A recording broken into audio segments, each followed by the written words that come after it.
It goes. So as we said before, welcome to the webinar. If we can do a quick around the horn to see who's joining us today.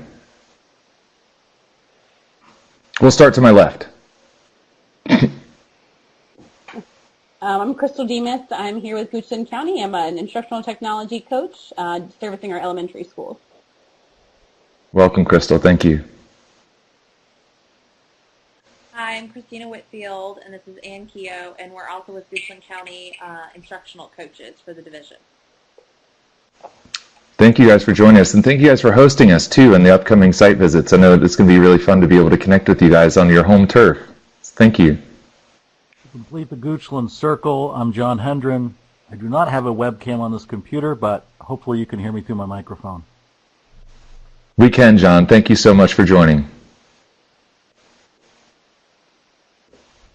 Craig Bennett, Advanced Learning Partnerships. Craig, thank you for joining us and for jumping in. Craig's actually going to join us on site as well on the 10th. He was able to make it work so that we'll be able to continue this work in the network out to our other cohorts that are conjoined. So thank you, Craig, for jumping in. Yep. I see, and just as a heads up, I see our Suffolk teammates referencing down here. Maria Lawson Davenport, thank you for joining. Andre Skinner, thank you for joining. Barbara Tidd, thank you for joining. This is Tom Smith from Louisa County.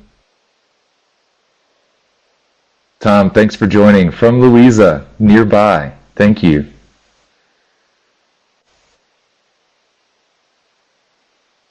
Is that everyone? I'm scanning.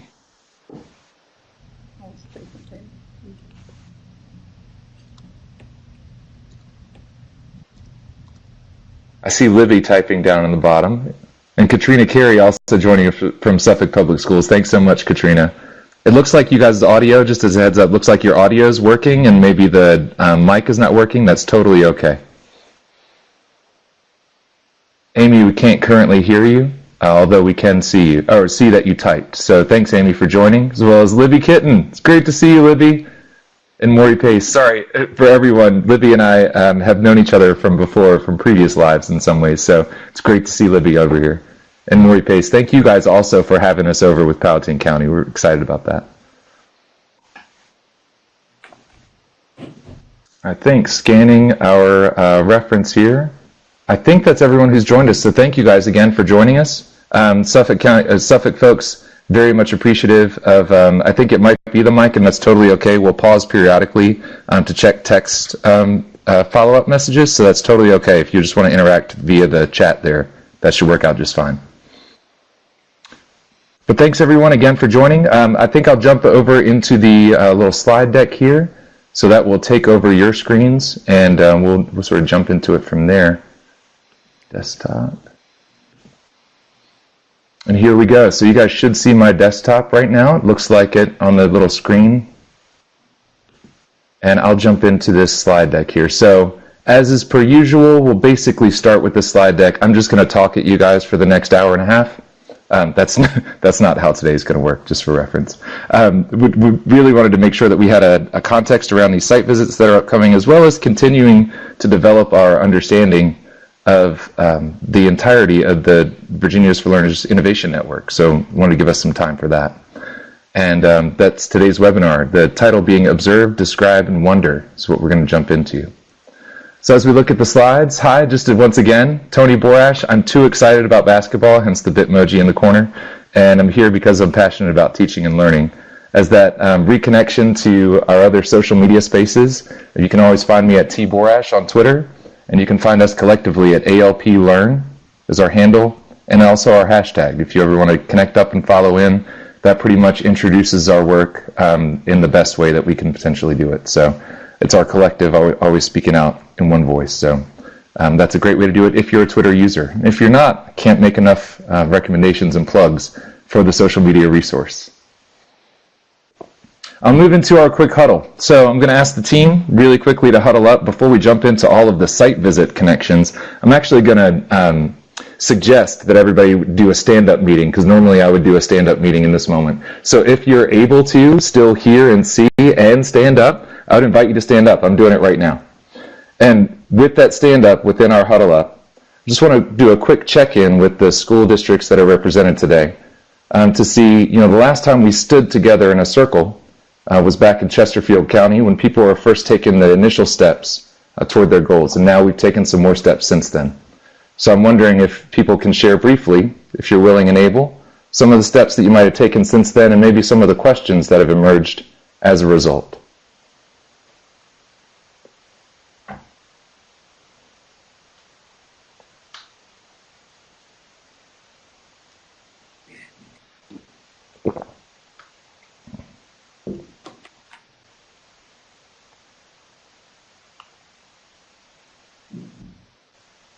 John says his audio is going out for me. Is that happening with anybody else?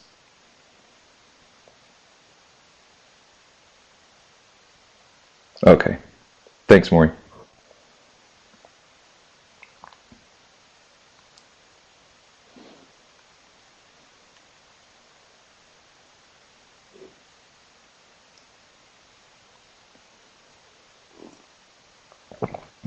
So is anybody willing to... Oh, sorry, please go ahead. That's okay. I can jump in since John wasn't able to hear right now. He started to create some common language and define what that language looks like across our county. Kind of started to make a document to talk about what does engagement mean, what does deeper learning mean, and what do those components look like. Trying to look through and talk it through with everybody on our team to kind of get on a common page. Thank you for sharing that. Thanks, John, for jumping into that as well. I think those initial steps are going to prove very helpful, I think, as we get our ideas put together.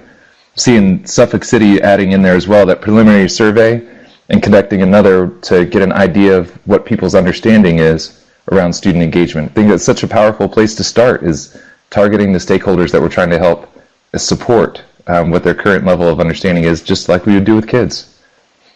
Granted, our support structures will be a little bit different, but the basic understanding is exactly the same.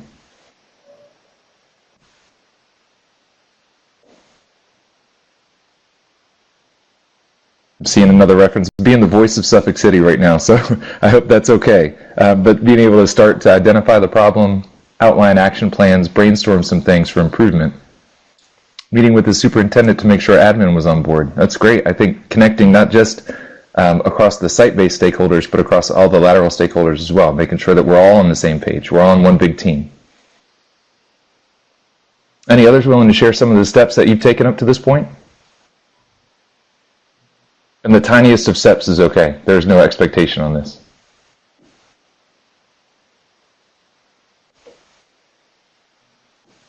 I think at this point, just trying to find an action plan to work and focusing more on getting the schedule for the visits that we're excited about for everyone.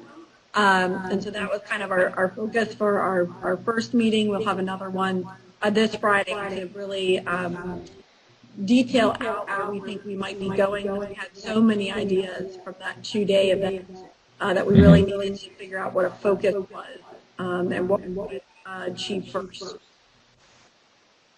Thank you so much for that update, and again for inviting us into your home as we're able to join and learn from you on the site visit. I have no doubt, just like getting ready for folks visiting your home, there's all sorts of preparations you've got to do. So I really appreciate you guys hosting us and all of the work that you've done leading up to this date to make sure that it'll flow so smoothly, and it looks like it'll be an incredible experience. So that's a huge step, really big step, to be willing for us to come join.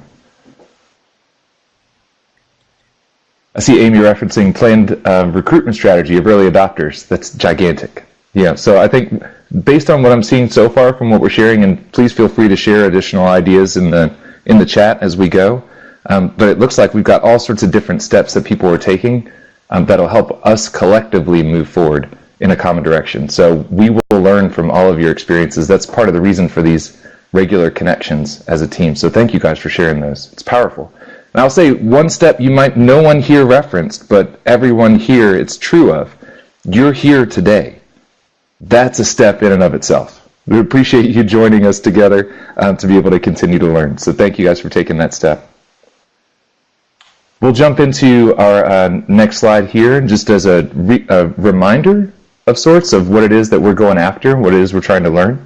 The steps that we're trying to engage toward is really about that profile of a Virginia graduate. So I wanted to put that back out in front of the group that all these different, the combination of all these different outcomes, the content knowledge that's already been such a huge focus that now is embedded with this concept of the workplace skills and the deeper learning that comes from it, with more community engagement, civic responsibility, and within the context of career exploration, really trying to help students who graduate Virginia schools have experiences, knowledge, skills, and attributes that reflect and move forward within this concept.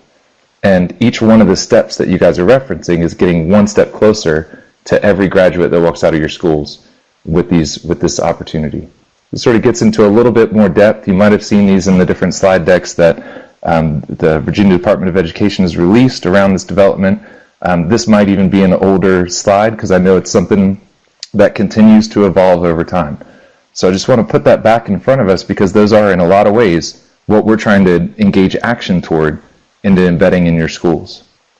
And so to that end, there's already a big why that each of us has, and you referenced it in the action steps that you've taken.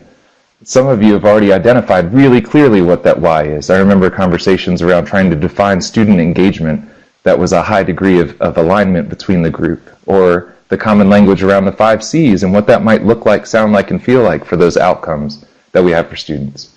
Those largely are what we're trying to help develop for the students. So as we can find that alignment of why, we'll continue to move forward in, as you guys referenced, the action planning into how. The one thing I would want to make sure that the group is collectively paused around is that we do have this long-term time frame together. And right now we're trying to figure out, for each of us, what is our destination, for lack of a better way of describing it. Whereas the how is going to be a lot more about the vehicle we take to get there. And I'll just caution everybody to, as fun as it is and exciting as it is to go vehicle shopping, to try and figure out all your different hows, to focus at least at the outset on that destination so that we get the right vehicle for the drive. That's where we're headed. That's what these site visits are all about, is trying to help us describe what it is that we're trying to go after. And then we'll figure out how we're going to get there. So as we reference those upcoming site visits, folks know that those are coming up, but I wanted to reference both of those that are happening. April 10th, you might have seen with Powhatan County and Goochland County. Thank you guys again for opening up your space. We'll be starting the day in the morning on April 10th, this coming Wednesday, at Powhatan Middle School, where then we'll travel in the mid-morning over to the high school. So both experiences will be occurring at that time. And in the afternoon, traversing from Powhatan County over to Goochland County to visit their schools. On the 29th, which is a Monday in a couple of weeks here, we'll have an opportunity to visit. I have typed here Suffolk County. I apologize, Suffolk City. I just wrote county because I was remembering how large an expanse your city is. So I apologize for the reference to the county there. But Suffolk City will be joining a county middle school followed by Cherry Middle School. So I'm very much looking forward to those site visits. And this whole session is geared toward us making sure that we have in mind what our goals are for that walk. So I'll put this out in front of you guys, and I don't know to what extent you have access to, your normal search bar or search features or anything like that. But I offer this as a mantra I ran across in a book I was reading once before that is called The Wandering Society. It was a really interesting read if anybody's ever interested in it. But this phrase came up frequently in that book, Solvitur Ambulando. So I'm wondering, as an instant research opportunity, if folks might jump in and find out what does that term mean? And not only just what does it mean, but what does it mean to you?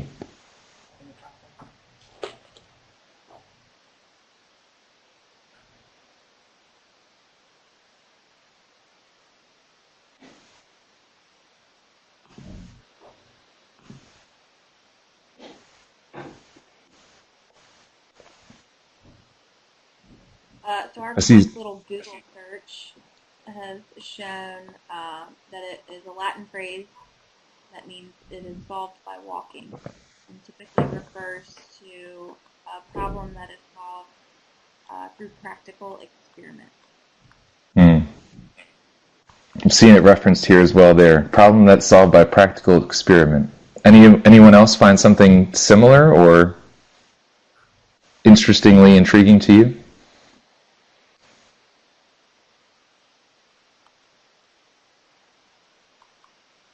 I like the quote because I think that anything takes hard work to come to a solution of, and so you have to take one step forward. You have to start walking towards the solution. You can't just stand still, because if you stand still, nothing's ever going to really happen. That's a powerful step. I don't know if you guys can see my webcam nodding, but I'm nodding right back at you. The steps that you take, we learn from each one. And this is the metaphorical one a lot of times, but this often is reference to the literal walking. When stuck with a problem, go for a walk. It sounds odd, but some of the best solutions that you can have to a problem come from that opportunity to get away from it just long enough, while also taking steps toward it to figure out what it is you can learn. What else? Any other insights that came up from that instant research project?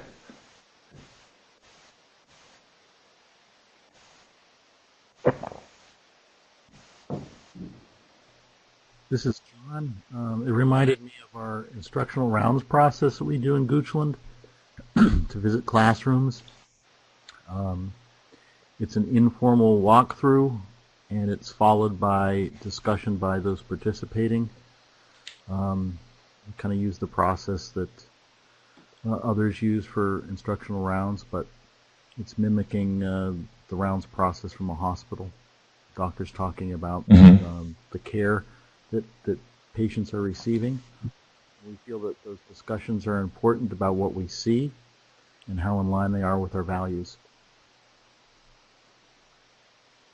Thanks for sharing that, John. Yeah, Instructional Rounds in Education, I believe it's Elizabeth City and Richard Elmore is the book that I first had learned about that before. Even just the initial chapter of that, before it even gets to the concept of instructional rounds, it's transformational. I mean, it's a great, great book. I can't sing high enough praises for that. And I had seen that similar reference to the concept of medical rounds and learning from that experience and how one might do that within the instructional setting as well. I'm so glad to hear that you guys are doing that in your school district. So those are some of the pauses of opportunity that I wanted to invite the group to take around that concept of solvitur ambulando. When I ran across that, it was exactly what you guys are describing, just that idea of learning by experimentation, learning by walking, taking steps, and learning from those in order to develop better solutions. You know, a lot of times people think that you have to have all the answers before you take a step. And you can't have any of the answers until you take those steps. So that's something that we're reminded of as we get into this process of walking.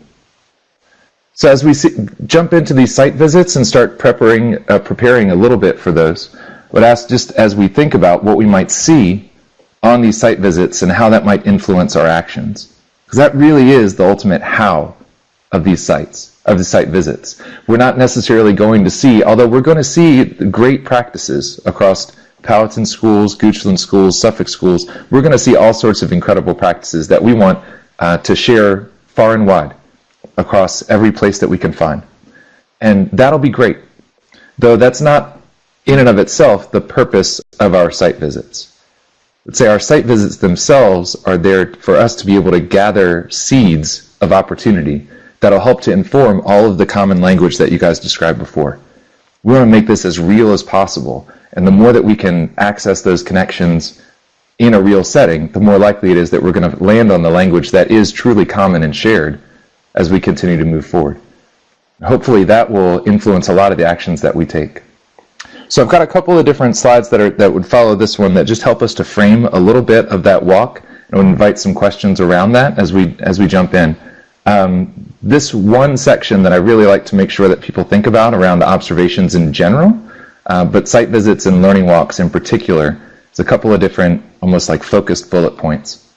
The first one is to reference that we focus on people as much as possible. And I'll say that in lieu of focusing on stuff.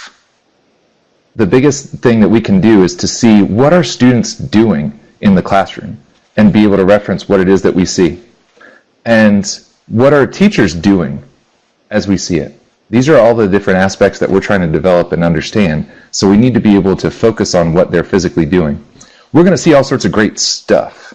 You know, we're going to see some good practices, we're going to see some good resources, we're going to see some great language, and we don't want to make this one big shopping list, educationally speaking, of walking through people's classrooms. I heard one coach tell me that she wanted to avoid that with her classroom observations. It wasn't just a partnered walk through someone else's space, almost like a live Pinterest, where you say, ooh, I like that poster. I'm going to get one. Oh, I like those books. I'm going to get some. Oh, I love these desks and how it's set up. I'm going to set up my desk like this. That's all great. But more importantly, if we notice the poster, how is that poster being used in the classroom? Let's note that. If we notice the furniture in the room being a certain way, how is that furniture being used? Let's note that. That's what we want to try and propagate through.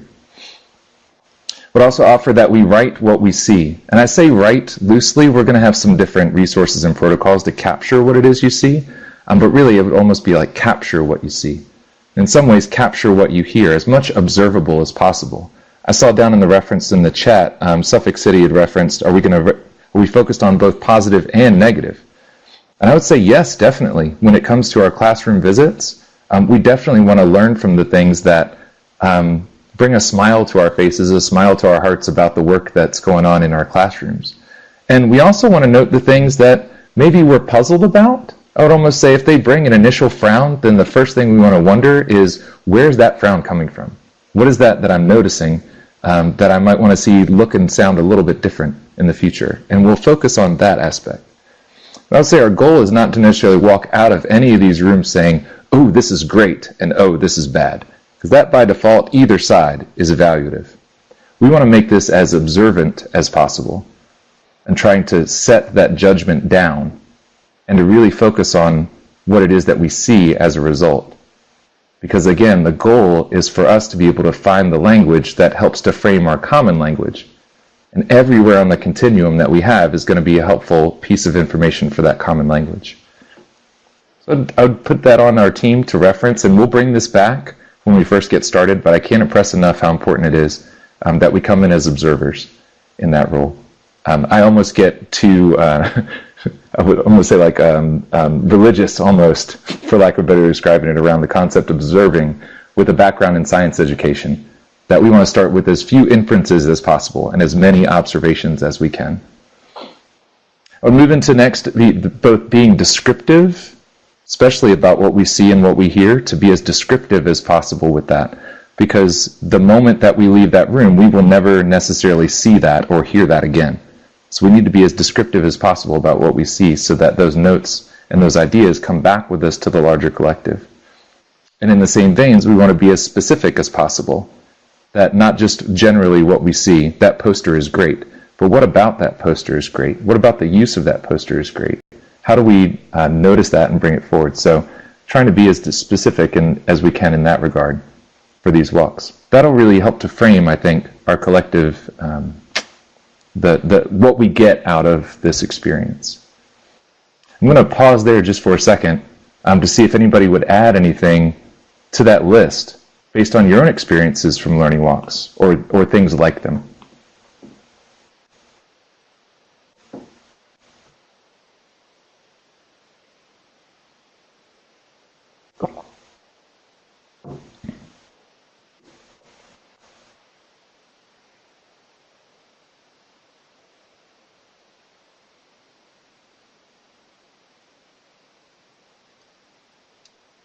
I typically think it's important to ask the kids what they're doing and to see if they understand the purpose of why they're doing it, and if they can explain to us what they're doing. So kind of seeing how the teacher set things up to be able to understand what the child is now taking back as the main objective.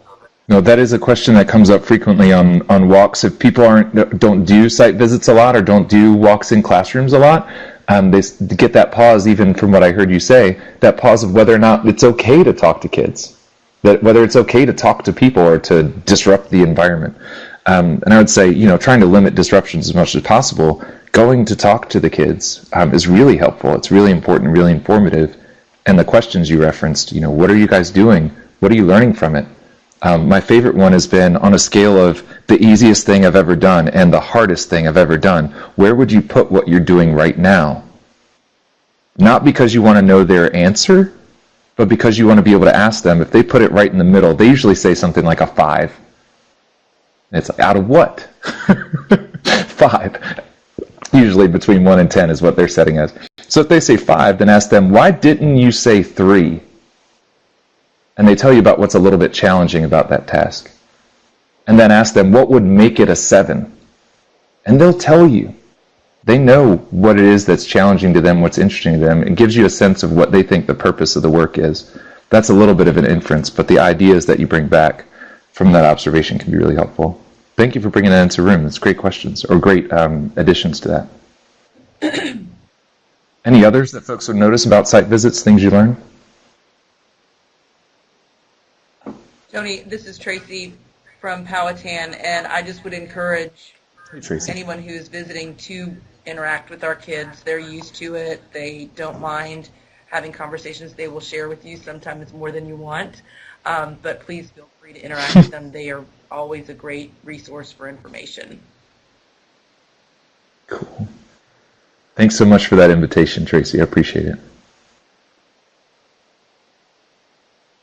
Same applies in Goochland County. It's very helpful. Thank you, guys. Yeah, I think it's going to be really important. To the extent, and I will say, to the extent that talking to the students doesn't seem as if it disrupts the learning environment, there are some classrooms that I've been into where when you're doing the walk, it seems like going to talk to some of the students might be, disrupting what it is that they're intended to be doing at that point in time. Although normally what I notice is that in and of itself gives you a great inference as to the instruction that's happening in the room, if you don't feel like you can necessarily engage with the learners themselves. So those are just things to bring in mind, but ultimately as you've been invited, both in Powhatan and Goochland, and I know in Suffolk as we get over there, please feel free to connect with folks and learn from them. I'm going to shift to a different slide here that gets into the same ideas as we were referencing there, but as far as the observe, describe, and wonder that kicked off the title of this session. That a couple of different post-its, visual post-its that come to mind for me. As we're talking about capturing different language as we're going around and the different tools that you use, to first off try to capture verbs as much as possible. What are people doing physically? If there's a way for us to be able to see, make inferences as to what those cognitive verbs might be that they're doing, that's helpful too. But ultimately, we do want to capture as many of those verbs as possible. Those are going to inform the common language that we craft around the 5 C's, around student engagement, as much as anything else we'll see. I'd also suggest that folks make sure to take note of nouns. And I mean that in the same way as we said with the shopping list before. The basic idea that you don't want to discount the nouns, the content of what you see, or the posters on the wall, or the chairs and tables and all those other things. Take note of them. We don't want to spend so much time focusing specifically on those as much as trying to capture physically the verbs themselves. And third, I'll put on here to follow your wonder. Each of you we're in a unique situation with these walks where each of you is focused on something while shared a little bit different than everyone else in the room. And so you might have different wonders triggered for you as you're in the room. I would just suggest that you follow that wonder, that if you're trying to understand better the type of work that leads to engagement, if that's what's driving your walk, then follow that wonder where it takes you. That might be to work that students are doing at that moment in time, though it might also be of the work that as an artifact that's on the wall somewhere, or on a teacher's computer, or on a student's computer. I mean, granted, we're not going to dig into people's computers, I'm just saying that out loud, but it's like right there on the screen. It's something that you're sort of curious about. If you are sort of wondering about the type of work that a teacher might be assigning or that students might be completing in that class, and it's not physically evident right as you walk in, asking people about that, I think, is a really helpful thing. But wherever your wonder is, it's almost like we're journalists or investigators in some ways, trying to get to the bottom of these questions that we have and bringing our clues back to the rest of the collective to see what we can piece together that'll help drive our learning. So I'd keep those in mind, and again, we're going to refer back to them over the course of time. I want to make sure that those feel like you've got the agency to be able to take those steps. I mean, that's what these walks are about. It's about your learning specifically. I'll take another pause here just in case any of those 3, along with the 5 statements that we made before, help to trigger anything in folks' mindsets around what it is we might look for while we're visiting these classrooms.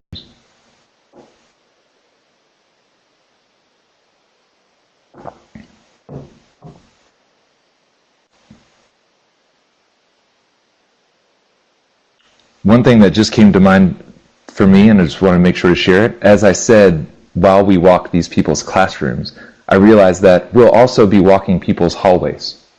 And so there's a lot to learn from people's hallways as well, and the way that space has gone and what students are doing while they're in that space, what teachers are doing while they're in that space. One of my favorite experiences I've ever actually had was in a school where 2 students looked like they were in the hallway really not doing anything. It was hard to say. They were sort of sitting together on the floor. You couldn't really tell what they were doing. So I walked up and asked them, what are you guys doing? They said they're in class right now. Their class was called Getting Things Done class. And I asked them what that meant.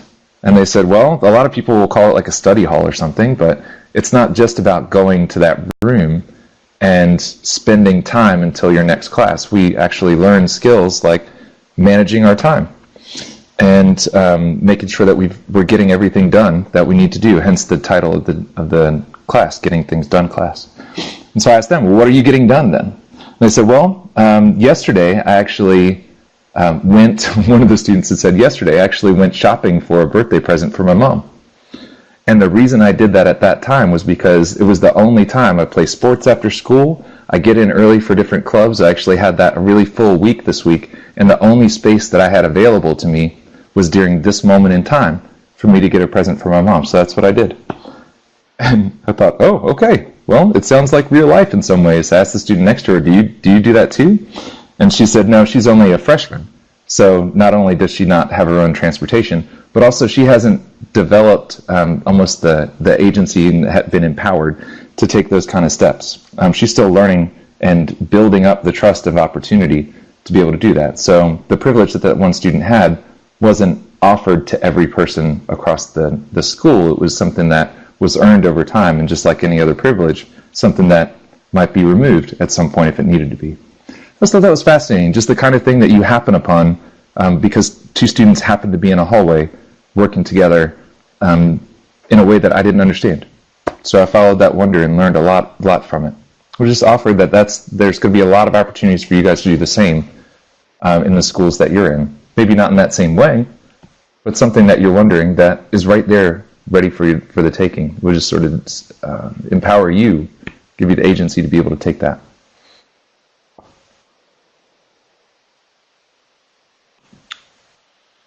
So as one thing we'd referenced before, those notes, I am going to make reference of one thing that's going to be a clear tension between the group, because it always is for any sets of walks, but especially in regard to what it is that we're trying to do here. I saw it referenced from Suffolk City before, and to recall it, the idea of are we looking for positive and negative, or the things that align to these 5 C's, the things that align to engagement, and the things that don't.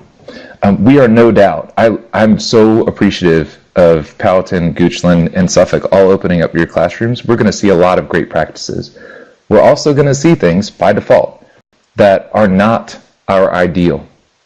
They're not aspirational. And I would say if they were, then we probably wouldn't have this goal as a means toward moving forward.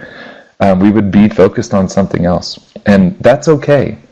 I do want to make sure that everybody in this group knows collectively that this tension is one that we need to be able to set down, because there is a judgment in it that will creep judgment into your observation of being able to say that it's not right, whatever that means. It's not good. There's something wrong with it.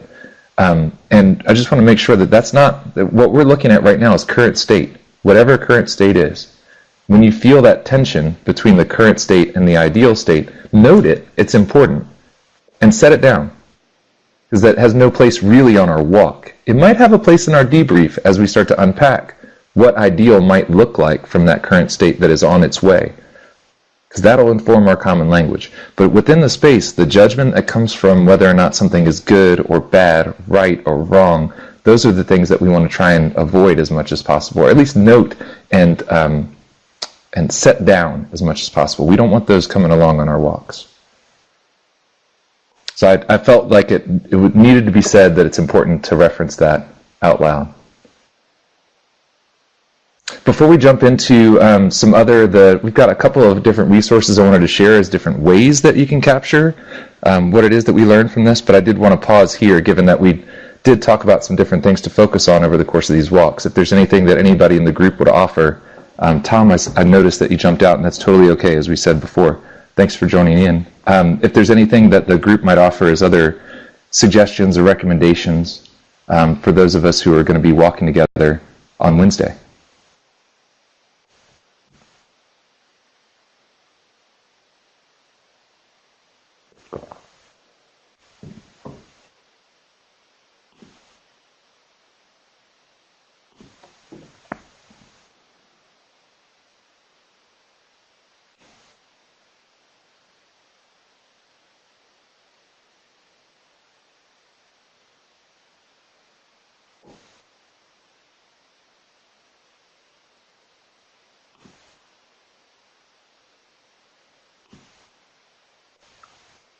I think that's a solid amount of wait time. Wait time's really tough online. I'm just putting that out there, but wanted to make sure that if there's anything to share, that we've got it out there.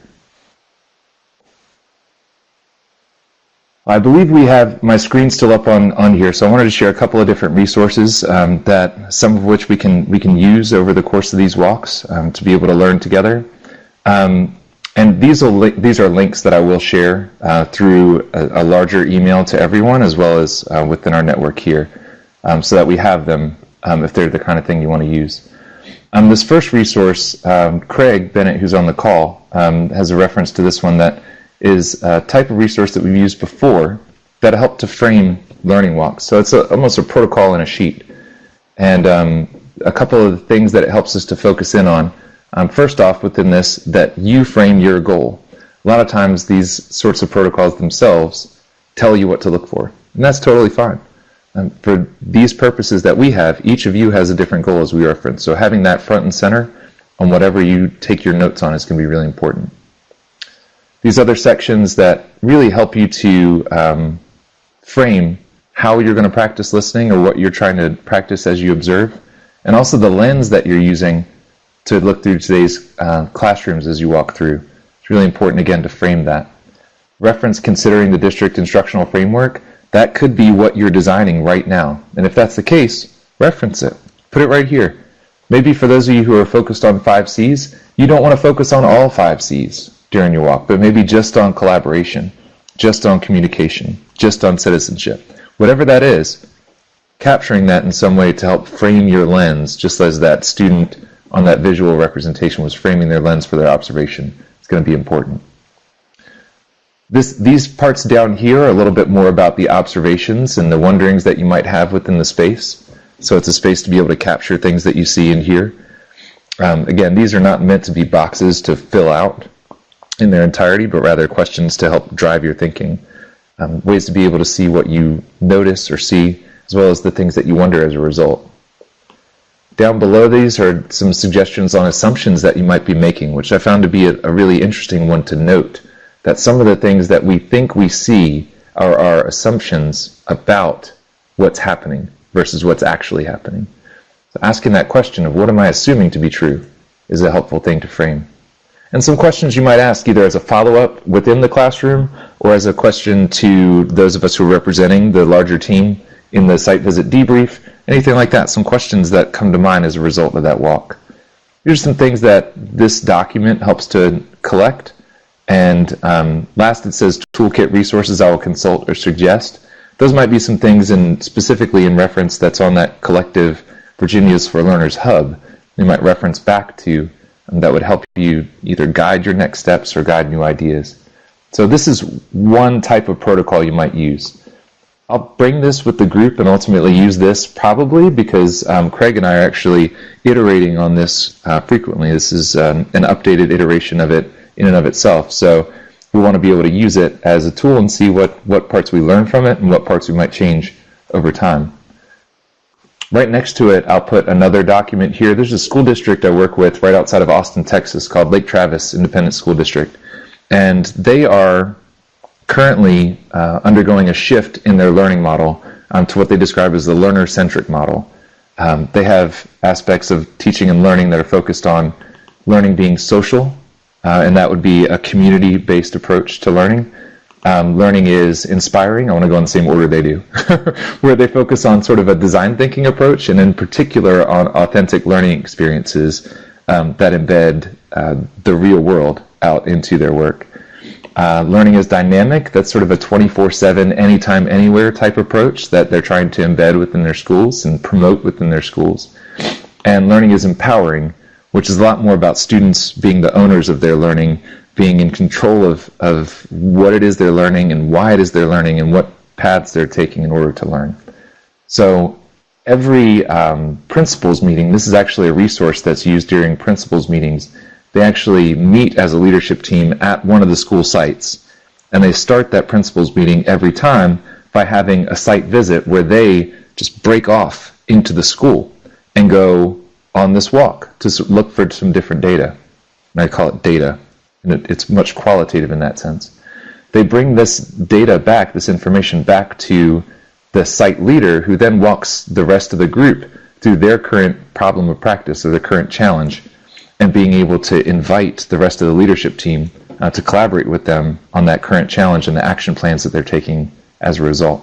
It's been a powerful experience, and so I share this with you as a resource that the team has made. I'm trying to help frame those walks. They also look at things like the technology integration or the learning space. They do want to know what people are doing in that space, not from a supervisory standpoint, but in order to understand. Really embracing the idea of leader as designer in this work. And so that's sort of the genesis of this. And for context, it started in all of their elementary schools and now has shifted to their secondary schools. And actually 2 weeks we'll be working with their middle schools to do that same experience. So this is another type of tool you might use. Again, these are not things to be filled out. I think very few of the people who do this walk within the Lake Travis walks actually bring this sheet of paper with them. Some people like having it, and that's great, but most of them bring Post-its or their phone. They actually make all sorts of notes on their phone and collect those and send it to the teachers that they work with and the leaders that they're working to support. They take pictures and photographs and add those in. They make note of what they see and they try to bring it back. So just like what we'll have is that debrief opportunity after we do our walks, they have a similar post-walk debrief where they share some of the things that they saw and seek more clarity on what they've been able to unpack. So it's a nice little resource, a different example. This is another example for an upcoming walk that Craig is going to be facilitating over in Franklin County. And it's in continued, like we said, iterations that we sort of develop. But this is sort of, as you see, these notes of places to start that then shift into, since their cohort is really focused on that 5 C's focus, then these are some potential questions that might drive the look fors. Again, these boxes are not meant to be entirely just filled out and built from there, but rather altogether as a driver, as a lens to drive the walks. So some aspect of these types of resources we'll have on hand with us on the 10th, and like I said before, I'll send these out to the group to be able to have those available to you so that we have some resources that help to drive our collective lens. And with those examples, I'll sort of pause again to either see if there might be clarifying questions that came from any of those examples, or again, any suggestions or ideas on other resources that people have used that help to drive their thinking.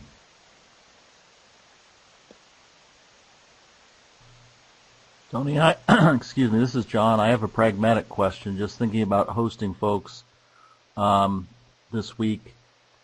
Based on the number of folks that have signed up, do you foresee us having these conversations and going around as one big group, or is it possible to divide folks into multiple groups? I think dividing into multiple groups will be good, especially when we're sort of out in the world. But having those hubs of continued touch points can be helpful. So I remember you guys referenced like the Learning Commons that we would sort of serve as a hub.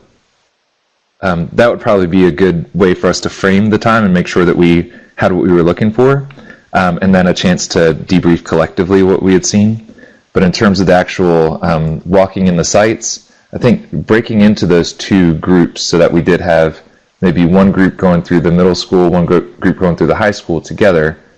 But even from there, with that small hub, breaking into smaller groups that could go class to class. Because the last thing we want to do is bring 12 people into a classroom that you talk about disrupting a learning environment. That's for sure going to happen if that's the case. But if we can break that 12 into 4 groups of 3, maybe cycle through different spaces in that way, That'll probably Hey, work as John, well as this is anything. Tracy.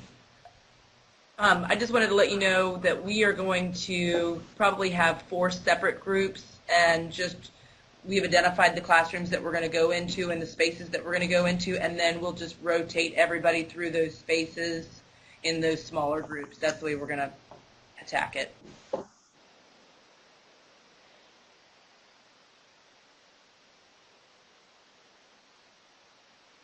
Thanks, Tracy. Any other additional, and I would say even inviting, thanks, John, for that more logistical question.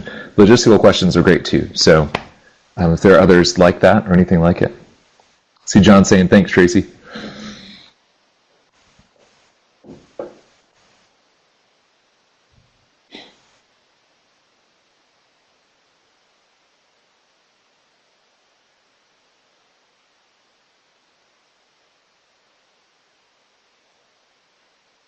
Okay, well, after that wait time, if the other either logistical questions, clarifying questions, other types of resources that you might use that have helped your walks in the past, those come to mind, feel free to share them with me through the email that we've been communicating through. I'm happy to share them and connect the larger network with them. So by all means, please share them. Thank you, guys.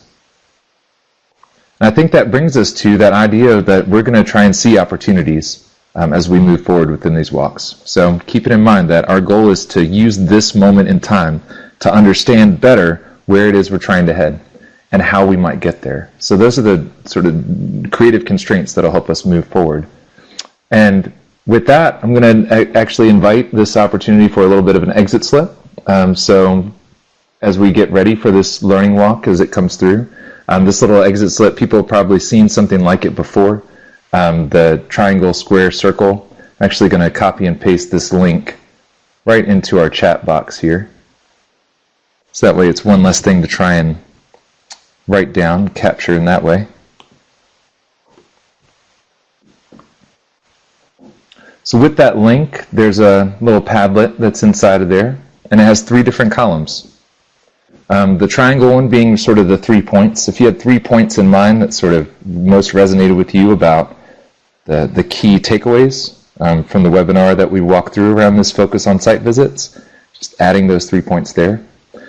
Anything that specifically squared with your thinking that sort of resonates with you as you go adding that in. And then circles are any questions that might be going around your head that might be circling around that you're trying to understand better.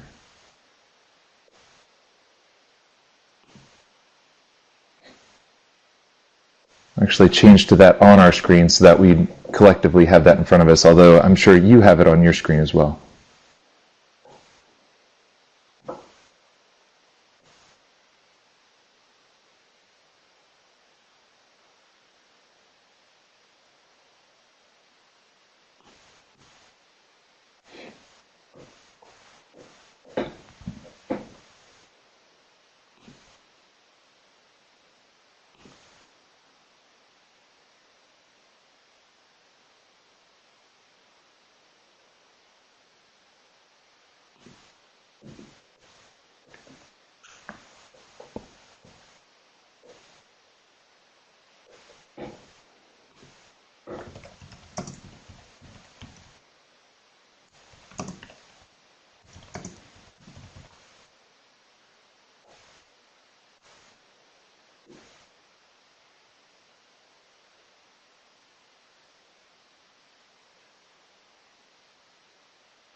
Hey, Tony. We also want to invite anyone based on the schedule. If they can't get here at 9, because I know that's a drive, we're going to be at the high school starting at about, I think it's 9:15. If they would like to just join us at the high school and then have lunch as well, that's perfectly fine, because we know that sometimes there's travel difficulties, especially with an 8 o'clock start time. So if that helps anybody, they're welcome to just join us at the Powhatan High School at 9:30. Sure thing. Thanks so much for that invitation. And I did, trying to communicate those time frames was tricky, so that it wasn't so much information, but also not so little. So inside the agenda, this is for reference on everybody in that, being able to see whichever aspects you're willing and able to join. Please don't feel like you're crashing a party if you can't get there at a certain period of time. We definitely understand how far people sometimes have to come, or how much might be going on at those times. So thank you for that invitation to come to any and all parts. And we have had people, as you guys have already referenced in here, some folks can only be there for the morning, or only be there for the afternoon, or only be there for a portion of any given part. I think any aspect that you're able to join is a positive one and a well appreciated one. So thank you for that invitation again.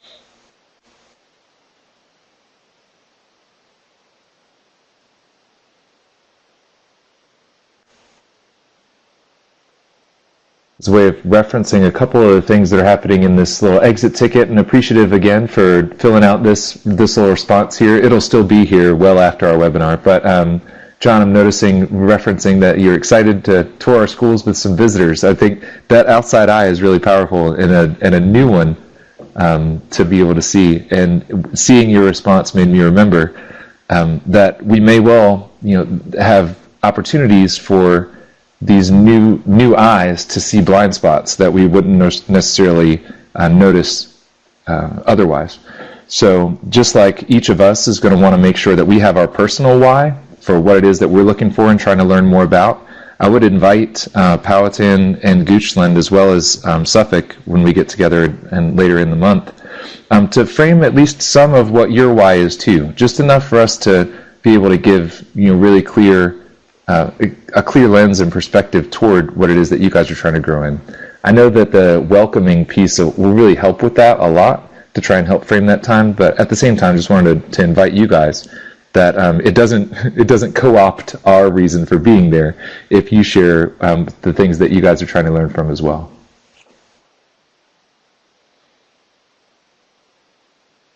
Oh, and I'm seeing the reference to that same response there. So I think that is right off the bat what it is that we're trying to do, is looking through your own lens, definitely, the lens of your larger group, definitely, and I think the two will inform each other.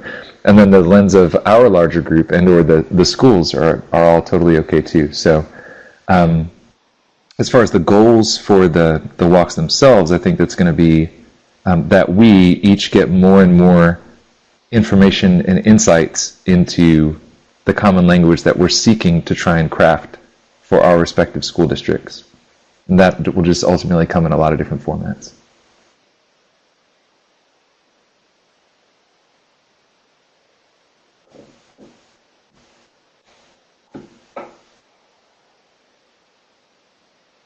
Thank you, Suffolk City, for adding that idea of connecting to the 5 C's to the SOLs. That's going to be something that we look for as well. We got the verbs of those career skills, the career pathways, and the workplace environment, those 5 C's of sorts. But we've also got the verbs embedded in those content standards. So something to keep in mind as we're identifying, I want to say, like the depth of knowledge or the Bloom's taxonomy aspects and how those connect to the development of that content knowledge will be important. And it's a great segue to be able to describe that while we're trying to capture common language right now, it'll also be really helpful for our design experiences when we're able to huddle up later in the beginning of June. Our friends in Petersburg are in the process of identifying a space for us to be able to come together and really have a design session with all of those who are available and interested to be able to join, where we are using the language that we've been able to capture and the ideas we've been able to capture over this time to craft it into the resources that would be most helpful for next steps in our respective districts. And I think that's really where we're going to see a lot of that connection between the 5Cs and the SOLs within the experiences there. Thank you for making sure that's on our radar. Thanks, John. Just saw the reference to hopping out, and I think all of us are about to be in that space where the next urgent opportunity emerges. So thanks for sharing that. Definitely thanks for hosting us on Wednesday. And again, we'll leave this Padlet here for anyone else who joins this webinar after the fact of its occurrence. They'll be able to join these as well. So I'll push this back out to the group so that we can see if there's anything else for the good of our collective order to be able to reference before we all get together.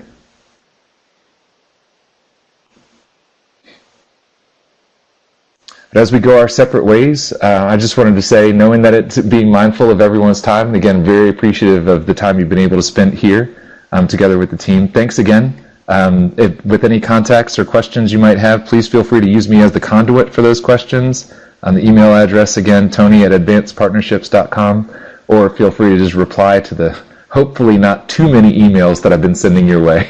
I'm trying to be very mindful of how much I flood your inbox with information.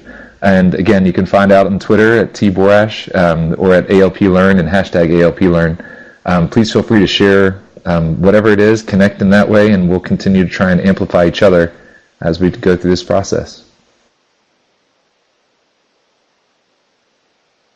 I'll ask anything for the good of our order before we go our separate ways.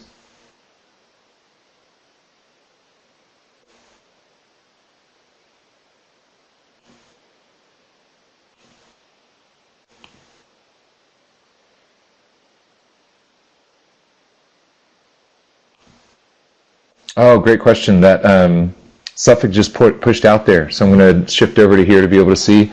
Suffolk asked that question if everybody's RSVP'd for Suffolk. I don't believe so, although I will reference this one list that has the RSVPs in it, because I think the most urgent also jumped into people's faces on that, and folks trying to make sure that they were indicating their availability for the most urgent site visits as they were coming. So I just put the link into the RSVP document right up down into the chat. So if you're not sure if you RSVP'd into all the different sessions that you want to participate and attend and join, please feel free to jump into there. There's a little space, just type